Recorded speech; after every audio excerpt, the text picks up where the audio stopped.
through the fire, been burned by the flames, but I won't let the pain keep me in chains. Every scar tells a story, a lesson I've learned. With every step forward, my passion burns. And though the road is long and winding, I'll keep my faith, keep on climbing. With every breath I'll chase my dreams, no matter how hard it seems. Well, this is it, guys. I'm starting over. Approaching my mid-30s, high school dropout, no college. And I think I'm at least 30, maybe even 40, maybe more, thousand in debt. And for those of you who've been following along, a few months ago I went out to the woods just to do some soul searching, some prayer, some fasting, see what was going on, where I got off. And even some of the things I felt like I was shown, like this YouTube channel for one, didn't seem to be working out, at least not with the kind of speed, that I needed and wanted. But I'm not losing my faith. I believe that I just need to give it time and be patient and to learn the lessons that I need to learn. And one of the things that I've always said, is if I could go back 20 years and start over, I'd do it way differently. And I'd be at a completely different spot right now. I'd be so much farther ahead. And I think one of those lessons that I need to just learn and not just learn, but actually apply is that, sometimes you have to know when your foundation is cracked and you just have to start from the bottom. You just have to start over. And I feel like even in the last couple months since I've started this channel, I keep holding on to things from the past. And I think it's time I just burn the ships and, start over completely. And, that means I'm going to have to let go of some things, let go of some relationships, let go of some things I've been building and nurturing and growing for about a decade now or more, 10 plus years. And I think that's really what I just need to accept. And I'm being put in a position where I have to. I need quite a bit just to stay afloat right now. And nothing's coming through, and I just have to do something. I'm in a position where right now what's in jeopardy is my place of living. If I can't pay rent, my car insurance needs to be paid, and I might even lose my driver's license if I don't pay a couple of traffic tickets and tolls that I incurred on my little excursion out to the woods. And so I'm just having to face the music and just start literally from the bottom, but I don't want to start from the bottom, just go get a minimum wage job somewhere. And I don't even know if I'd be able to find one of the kind of time I need. So, some friends of mine have been telling me about DoorDash. Never thought it would come to this, but I'm going to have to give it a try. So, just thought I'd invite you guys on this journey and, maybe see if this would be something that people on YouTube are interested in watching, So if you're somebody who is either going through a midlife crisis or turn over a new leaf, something, if you are, trying to start over in your middle life, or just starting over as a kid, a teen or something. Like I said, if I could go back and do it over, I think this might be the way I would do it. We'll see. Only one way to find out. So in this video, I just wanted to really just talk about DoorDash and, go on this journey with you guys. And so I'm going to log into this app here in a second and start out on my DoorDashing journey. And at the end of the video, I want to do a recap and go over my first day as a DoorDasher and let you guys know what I think, And I'll probably do a few videos on this. I think I'll give it a week or two and, see if it's something I want to continue. So before I get going, guys, I do want to share one principle that I'm putting into place right now as I'm doing this. And this principle is something that I call advantage stacking. I read it in a book by a military guy, and it's actually one of the principles that has made the United States the most powerful nation in the world. So our military uses this principle. It's called advantage stacking. And basically what it is, it's like you can't control, there's a lot of things that you can't control in life, right? So advantage stacking is really focusing on what you can control and eliminating what you can't from even your mind, everything. Just focusing on what you can control and then stacking the advantage as much as you can in your favor, right? And so how I'm applying that principle to this video is, and you know, what I'm doing with DoorDash is I'm really like, think of it as killing two birds with one stone. So I'm going to do some door dashing, but I'm also making a YouTube video. So that way, if the door dashing doesn't work, maybe the YouTube video will. So I'm kind of like covering two different bases at once. So just thought I'd share that as a freebie there, you know, to provide value to you, the viewer. And if you want me to make a video on advantage stacking in a little more detail, let me know and I will do so. But for right now, let's go ahead and log into this app here and see if we can't get a DoorDash order. So without further ado, let's go ahead and see if we can get a DoorDash order. Oh, look at that. Perfect timing. Looks like we got our first order. All right, guys, I'm gonna go pick up this food and check back in a little while.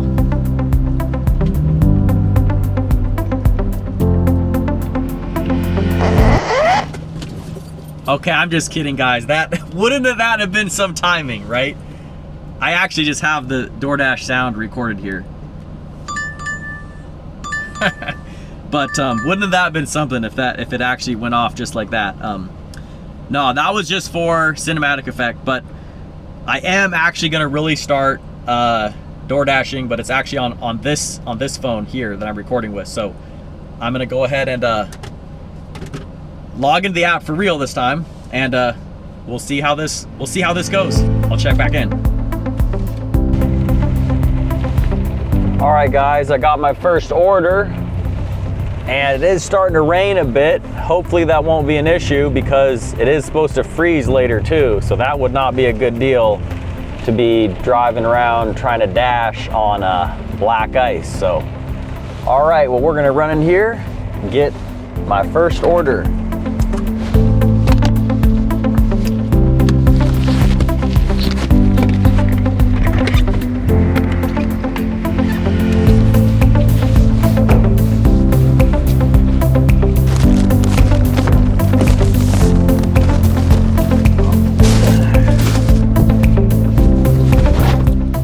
There we have it, guys. First order. We are in business officially.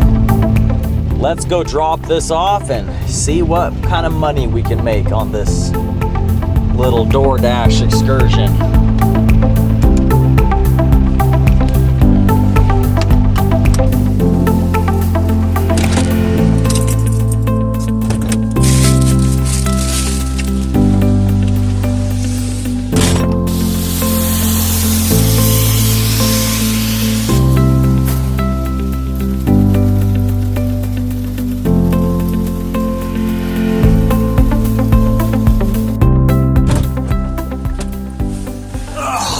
Guys, one down, and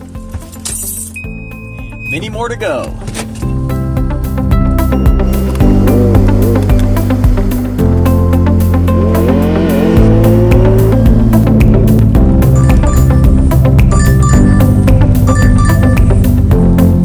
All right, number 2.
All right, guys. Well, there we have it.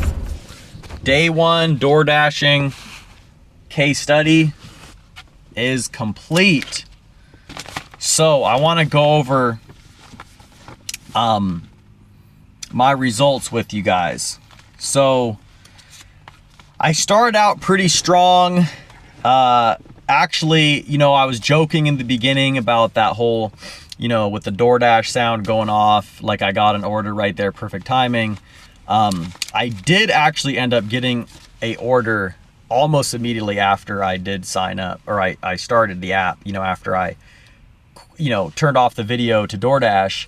I actually was in that same parking lot. I was actually at a shopping mall, and the, you know, so like on the other side of the mall in the parking lot was where I ended up going for my first order. So it actually did work out pretty good. My first order was $7.50. It didn't take me long. It only took me like 20 minutes to deliver. So, I mean, you know, you do 2 or 3 of those an hour and, you know, you're not making horrible money. This is something that could actually, you know, you could live off of, barely get by. My second order, so that was for an Italian kitchen, kind of a high-end place. It was a $2, DoorDash only paid me $2 for it, but I got a $5.50 tip. So that's what got me to $7.50. My second order was for this Mediterranean grill. Again, another $2, what they paid me, but I got an $8.50 tip, total of $10.50, and that brought my hourly earnings for that hour up to 18, and I still had like 20 minutes left in that hour. So I, you know, and it took me, so the second order took me to this little, like a Quickie Mart, in this like really nice end neighborhood. So I was kind of excited to be in this, you know, rich neighborhood. And I got a third order from a Piata, and, you know, it was only $2.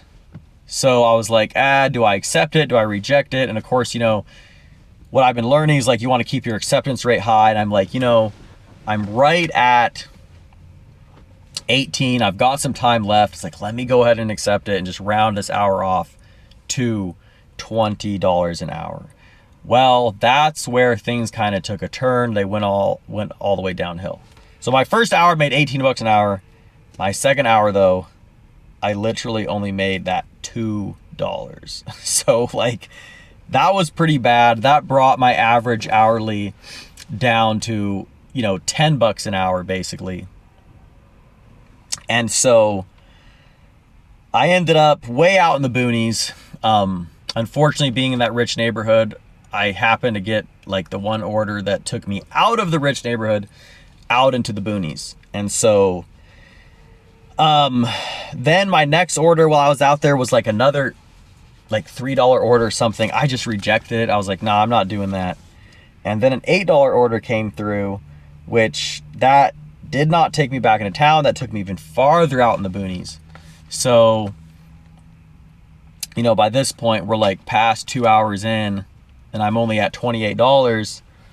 And so, you know, it's like my hourly was starting to dip down less than 10 bucks an hour, which of course is less than minimum wage where I live. So I went ahead and just like closed out of the app. I didn't consider myself off the clock, but I was just like, I don't want to keep getting these offers when I'm way out in the boonies because everything's spread out there. So I closed out of the app so I wouldn't get any more hours. You know, I ended my dash. I just kind of took a little break to, you know, fill up my tank, grab some McDonald's, and then I zoomed out of the map and I looked at all the hot zones for DoorDash in the DoorDash app there, and I drove back to the city where I had started, and then I restarted the app. And so then things went a little better being back in the city. So I won't go through every single order, but I ended up basically doing 9 orders that this, like all the sessions together, I ended up doing 9 total orders, and I made $32.05 from DoorDash Pay.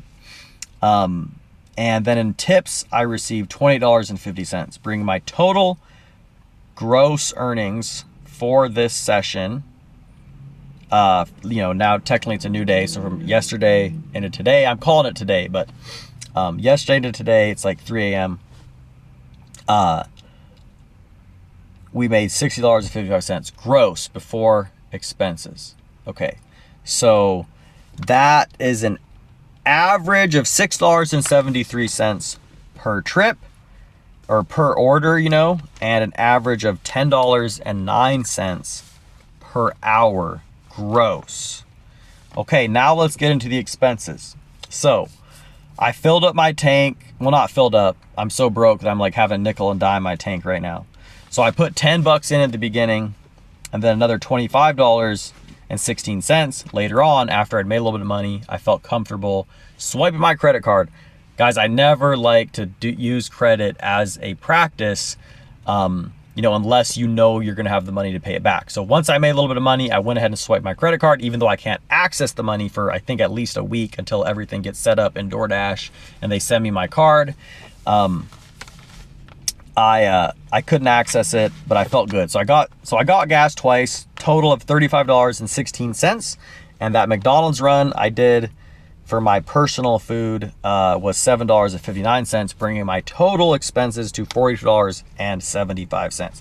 Now, with that being said, typically you don't want to just go off of that because, if you do this full time, you're going to have to get new tires, oil changes, etc., etc.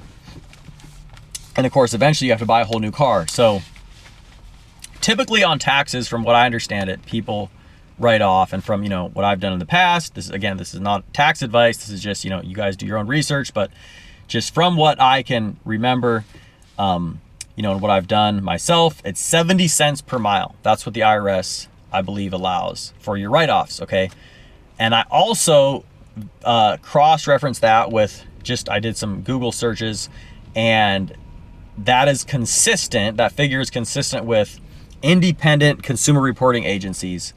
They also are saying, from what I found, 70 cents a mile. So I think that's a pretty solid number. However, of course, I am driving a beater, so I wanted to run it a couple different ways. So I figure a average car is probably $15,000 to $20,000. The vehicles I drive, I typically just buy a used one off Craigslist and drive it until I run into the ground, and then I junk it for a couple $100 and I start over. So that's about I think I paid $4,800 for this vehicle I'm in now. So that's about maybe a third of what a typical vehicle would cost. So that's going to be 23 cents a mile. I had 119 miles driven. Times that by 23 cents brings me to $27.37. So we're not going to go with that $42.75. We'll just go with the $27.37 plus the McDonald's brings our total expenses to $34.96. Okay, we subtract that from $60.55, and that brings our net earnings to $25.59 for an hourly wage of $4.26 per hour. Like I said, guys, brutal, very brutal. Now, of course, we don't want to drive a beater forever. So, if we were to do the 70 cents a mile, it's even worse. Okay, that would bring our total expenses to $90.89 with the McDonald's. And if we subtract that from $60.55, that brings us to a net earnings of negative $30.34. So that is divided by 6. That's negative $5.06 per hour. That is brutal, guys. That is so brutal. Man, I don't know how people do this. I don't know how people make a living off this, man. Do you guys actually calculate your expenses? Or is there just something that I'm missing? Well, I will say that, I definitely learned some lessons, though. I can't use one time as an all-inclusive, summation of door dashing. So we'll consider this one just experience. We'll consider it an investment into my door dashing journey. But yeah, I'm at best, I'm at $4.26 an hour, and at worst, I'm negative 5.06 an hour. So yeah, so basically didn't really do anything this go around. But I want to share some of the things I learned from this that I'll do differently next time. So number one of the things I learned is that that first, so really that final, well, two things really. So I learned that like you don't want to be dashing in the wrong area, right? I definitely think it's best to do it in the city. If you live in an area that's got a lot of populace and a lot of restaurants, I think that's where I would start. And if I ever got too far away from that kind of centralized place, kind of in the middle of all the people with all the restaurants, I think that from now on, I'm just gonna, kind of like what I did, just close out of the app and drive back to the zone, and not try to like hope for, just picking up an order that'll take me back. They do have an option there to like, they say, do you want to switch zones? And what I was doing is saying yes, because I wanted to be efficient. But what I need to do now is like, I just need to drive back. And so that's lesson number one, is like, stay in your zone. If it takes you out of your zone, just end your session, drive back and restart it. So I think if I would have done that in the beginning, instead of taking that order that took me way out there, or even after I was way out there, if I just would have closed out instead of doing that Burger King order, just come right back, that would have, I think, helped me out a lot. Now, the second thing I learned is like, know when to quit. I mean, I was on track to being done at 1 a.m. and it was like maybe 20 minutes before, and I thought, let me just get one more order. And so I thought, let me try to bring my hourly, average up, take one more order, and, hopefully, roll the dice. Hopefully it'll take me, kind of like on my way of where I need to go anyways. Well, it didn't. It ended up taking me the opposite direction, like 20 minutes in the opposite direction. I was already like 20 minutes from where I was going to be staying that night. So now I'm like 40 minutes away, had to drive all the way back. And, yeah, so and of course, to do an accurate assessment of your time, one mistake I see a lot of people who do these different little side hustles and stuff is they don't actually calculate their costs correctly. And so they think they're making money, but they're really not. And, with my painting business, when I ran that was the problem I made in the beginning, was like, I wasn't keeping track of things. And so, when you're clearing checks, $2,000, $5,000, $10,000 every week or a couple of weeks, you think, wow, I'm making all this money, because you've never seen that much money at one time before in your life. But once you add up the expenses and you realize that you have all these extra expenses in order to run that business and maintain that level of cash flow, that's when you start realizing that you're not making as much as you thought. And then I would say that the third lesson I kind of learned is like, one of the reasons why I switched zones is because it said there was a promotion going on for like an extra $350 an hour. Extra $350 per delivery. And what I realized, like, the reason why they have that promo is because nobody wants to dash in that area. It was just like, it was just, unfortunately, it was kind of like a low income area. And it's like, I hate to stereotype, but like, and I even heard from like a gas station person, he's like, oh, are you door dashing? He's like, never DoorDash in this one neighborhood, and that was exactly where I was door dashing when it took me out of the zone I had selected. And again, it's an unfortunate stereotype, but the reality is, if people don't have money, they're not going to tip you. And it's like, I can't live off of, negative $5 an hour. Even I myself, like, I don't have money to tip right now. So like, I can promise you, I will not be ordering DoorDash. Like, especially after doing this and knowing how brutal it can be, like, I'm not going to put some poor driver through that if I'm not able to tip him. So yeah, it's unfortunate. That's the way the world is, but it's like, you do have to kind of look at, what neighborhood you're in, where you're dashing in. And I think that, just for your own sake, you kind of have to dash in the rich areas. So yeah, I think that, you know, when you see those bonuses, like, don't be enticed by that, because, you know, it's like, it's a $2 order with a $3.50 bonus. So even with the bonus, it's like you're making $5 and it might take you 30-40 minutes just on that one order. So really not sustainable, especially once you calculate all your expenses. So anyways, guys, I'm going to cap it off there. What a wild day it has been. Very different from what I'm used to. I'm gonna go ahead and get some sleep and get right back at it tomorrow when I wake up, and see if we can have a better day door dashing tomorrow. So thank you guys so much for watching. Don't forget to like and subscribe to the video, and God bless you guys, and peace out.